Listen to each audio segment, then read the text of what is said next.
பார்க்க போகிறோம். நான் உங்கள் மருத்துவர் ஸ்ரீனிவாசன். சார், ஏதாவது இப்போ ஒருவேளை மற்ற மருத்துவர்கள்லாம் பார்த்துட்டு வந்துட்டு, சார் ஒரு தடவை வந்து அறுவை சிகிச்சை பண்ணிட்டாவே சரியாயிடுமா, இனிமேல் வராதா, இந்த மாதிரி நிறைய பேர் கேட்டு வராங்க.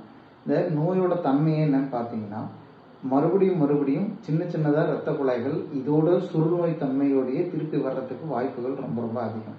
ஸோ யாருக்கெல்லாம் பண்ணணும், யாருக்கெல்லாம் பண்ணக்கூடாதுன்றது தான் மிக முக்கியமான விஷயம். யாருக்கு தேவைப்படுதா, நான் ஏற்கனவே சொன்ன மாதிரி ரொம்ப ஆறாத புண்ணு இருக்கவங்க, அதாவது ரொம்ப நார்மலாக இப்போ சாக்ஸ் போடுறதுனால நம்ம தோல் எலும்பு சுற்றி இருக்க சதைக்கும் வெளியே இருக்க தோலுக்கும் நடுவில் இருக்க அந்த இரத்த குழாயை அழுத்துறதுக்காக தான் நம்ம சாக்ஸ் போடுறோம்.